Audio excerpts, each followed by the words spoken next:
Tapi sekarang pengungsi Rohingya membahayakan terhadap kedaulatan masyarakat di Indonesia.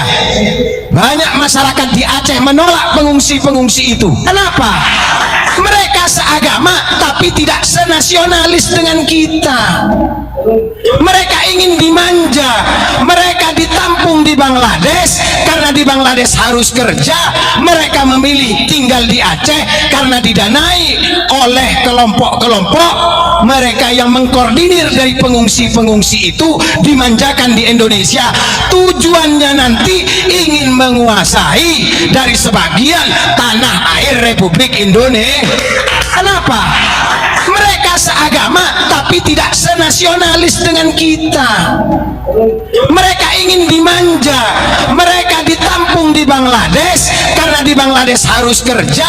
Mereka memilih tinggal di Aceh karena didanai oleh kelompok-kelompok mereka yang mengkoordinir dari pengungsi-pengungsi itu, dimanjakan di Indonesia. Tujuannya nanti ingin menguasai dari sebagian tanah air Republik Indonesia.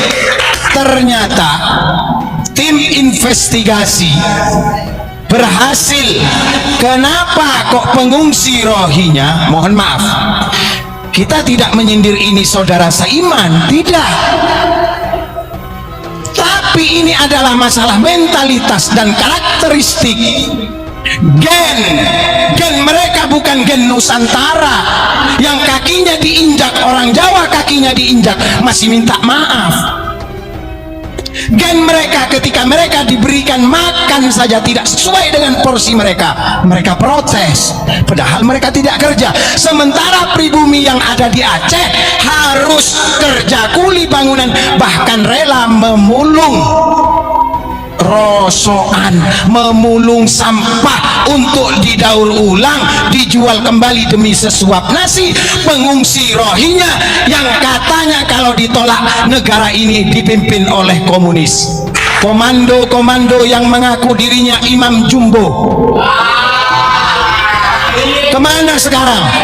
Kenapa tidak berteriak lagi? Itu Rohingya harus diatasi di tanah Aceh. Yang meniru apa? Meniru ketika ia mengucapkan saya ini cucunya Rasulullah. Gak bahaya dah? Sementara perjuangannya jauh dari perjuangannya Rasulullah. Apakah tidak malu? Malu. Jangan menganggap diri kita ini sebagai cucunya Rasulullah.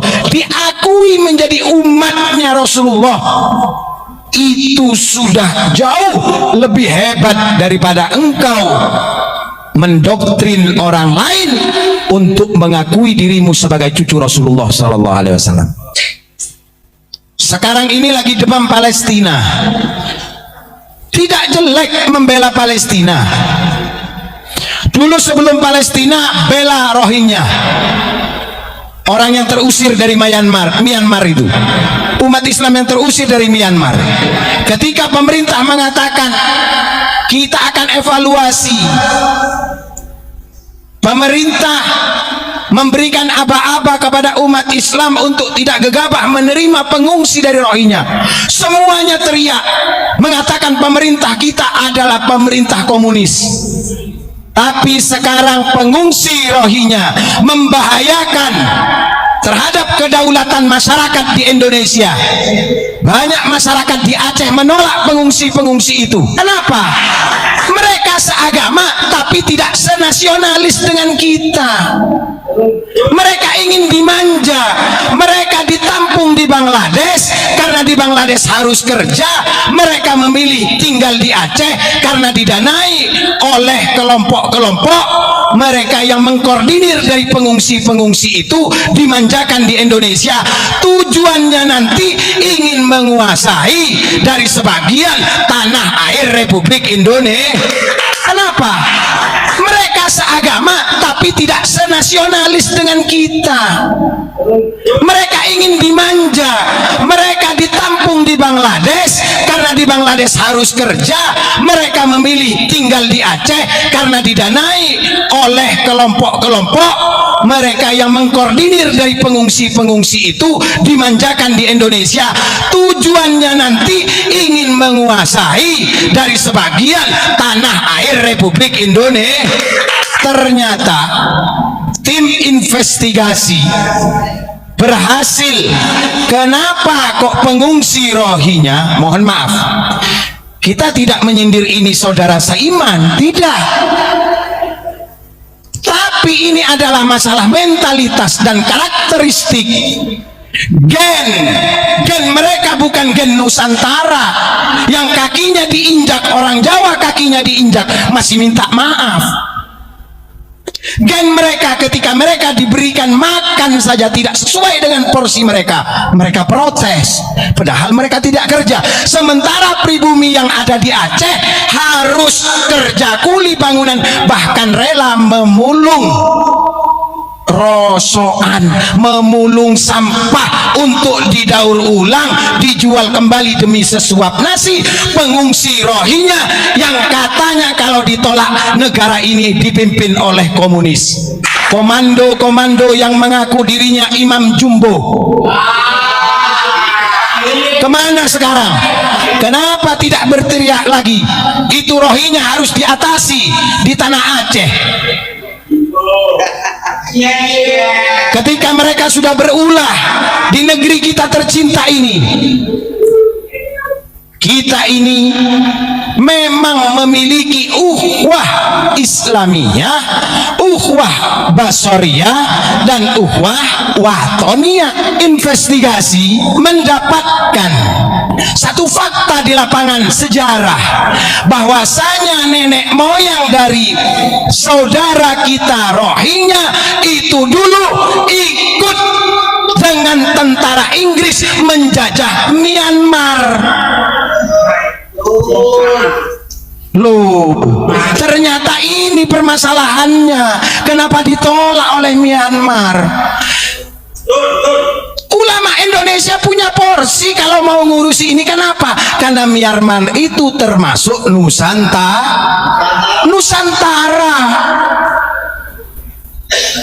Ini kita kalau mau belajar sejarah, kenapa kok kita tidak boleh melupakan sejarah? Kita jangan jadi umat Islam yang klimaks dini, ejakulasi dini, sedikit-dikit marah, gampang terprovokasi. Kita tidak tahu maksud dan tujuan mereka datang ke sini. Ketika sudah ditampung di sebagian tanah Republik Indonesia, mereka berbuat ulah. Sementara mereka datang ke sini mencari suaka hukum. Mereka pengungsi. Sama yang dilakukan di tahun 1800-an.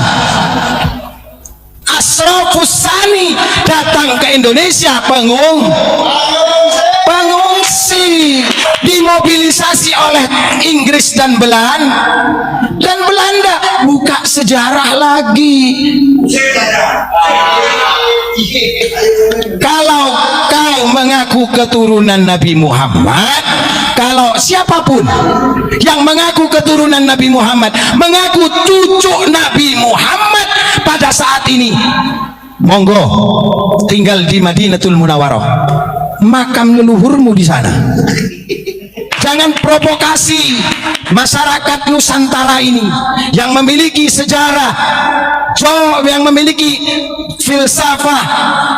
Jawa digowo, Arab digarap, Barat diruat.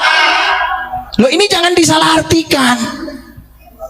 Jawa digowo, identitas kita kemana-mana tetap orang Nusantara. Kalau kakinya diinjak masih minta maaf. Orang Nusantara itu yang pertama ngalah kalau digarahi, kalau kalau digarai ngalah dulu. Ini orang Nusantara ciri-cirinya. Yang kedua, ngalih pindah. Seng waras ngalih. Sudah ngalih masih digarai lagi ngambuk. Itu ciri-cirinya orang Nusantara. Jawa digawa apa? Identitasnya dibawa, tetap dibawa kemana-mana. Sekarang sudah terbentuk negara kita adalah Indonesia. Kalau kita datang ke Mekah, kita ini pada umumnya Muslim Indonesia ini kan umroh dan haji. Ditanya min aina, tidak mungkin mengatakan ana min Jawi, enggak. Pasti mengatakan ana min Indonesia. I'm from Indonesia. Padahal dia dari Sulawesi. Padahal dia dari Papua. Tetap mengakui bahwasanya dia adalah orang Indonesia. Ini yang dimaksud dengan Jawa digowo, Arab digarap.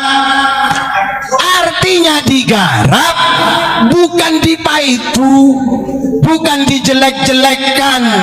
Digarap artinya dibumikan dan dilangitkan. Ajaran Nabi Muhammad, ingat, ajaran Nabi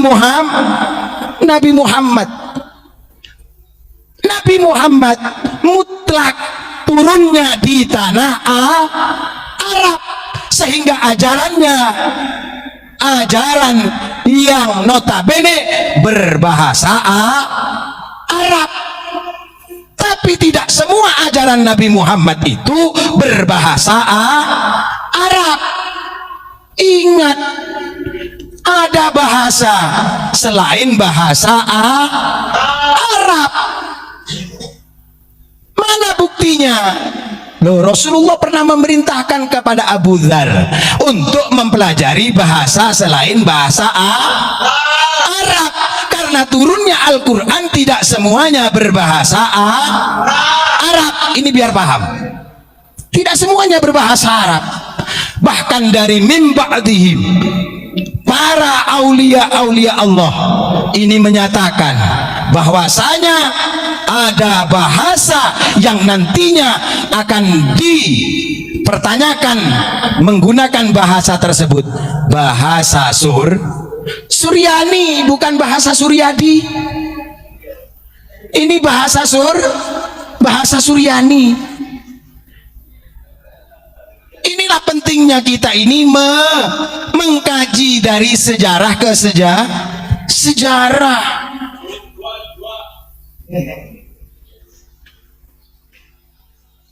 Artinya apa? Dalam Al-Quran Allah firmankan, asluha sabitu wa far'uha fis sama. Ketika agama ini akarnya menancap ke bumi, menancap ke dalam tanah, kemudian cabangnya akan rindang, akan memberikan buah yang manis. Loh, ini perspektifnya agama Islam. Kalau sudah terjadi seperti apa peristiwa yang ada di Aceh sana, pengungsi Rohingya yang sudah mulai macam-macam, loh ini kan bahaya, membahayakan terhadap stabilitas keamanan nasional. Mari kita cerdas, mengikuti fatwa-fatwa yang difatwakan oleh orang yang kita tuakan, dari orang yang engkau percaya ia mampu untuk mempertanggungjawabkan. Sekarang tolong ini dipertanggungjawabkan, jangan salahkan pemerintah lagi. Kita ini hanya bisa menyalahkan pemerintah, nanti apa kata dunia. Kemudian yang ketiga, barat diruat. Barat diruat artinya disaring. Apa yang datangnya dari negeri barat bila pantas untuk bangsa kita, mari kita pakai. Begitu loh. Kalau tidak pantas bagi bangsa kita, jangan dipakai. Karena kita punya prinsip, di mana bumi dipijak, di situ langit dijunjung. Nggak perlu mendoktrin orang Indonesia dengan doktrin agama yang berlebihan. Kadang-kadang kita ini geli dengernya. Seorang yang bodoh, dari bagian mereka yang bodoh saja lebih mulia daripada orang yang alim. Ngapain Nabi Muhammad memerintahkan kita untuk tolabul ilmi? Kalau hanya cukup dengan nasab saja, kita sudah bisa mulia.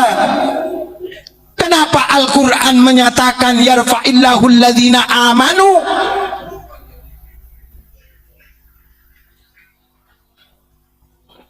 Sementara hanya bandrolan nasab saja kita sudah bisa mulia.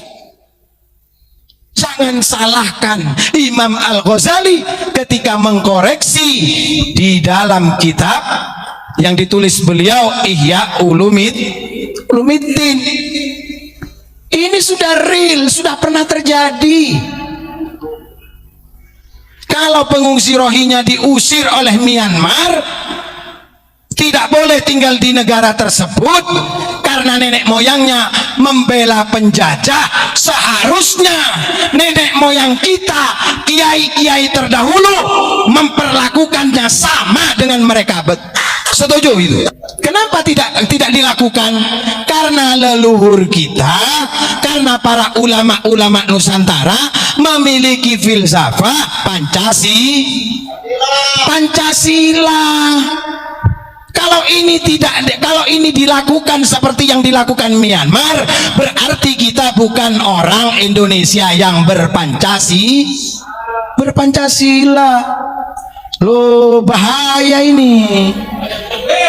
Jangan sampai kedaulatan negeri kita, keamanan masyarakat kita, saudara kita yang seagama, yang senegara. Aceh itu mayoritas Islam loh. Ayo, sekarang tolong dijawab itu. Mana dulu provokator-provokator yang mengatakan pemerintah bila menolak pengungsi Rohingya adalah pemerintahan komunis. Islam di Indonesia ini ditolerir. Rukun Islam yang 5 itu diakomodir oleh pemerintah. Kau yang beragama Islam, ditulis KTP-nya Islam. Kemudian kau akan sholat, diatur jadwal sholatnya, dicari waktu sholatnya, hilal, ru'yat, hisab dilakukan oleh Kementerian Agama, dilakukan oleh MUI, dilakukan oleh NU, dilakukan oleh Muhammadiyah, yang dikoordinir oleh pemerintah. Waktu puasa, waktu Idul Fitri, Idul Adha, mengeluarkan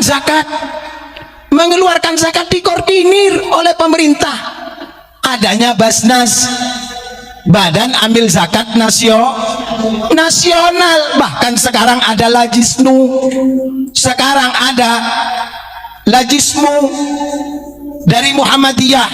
Makanya kaum muslimin yang ingin membantu saudara-saudara muslim di Palestina, jangan lepas dari Basnas, jangan lepas dari Lajisnu, jangan lepas dari Lajismu, karena itu adalah lembaga yang dipercaya oleh negara.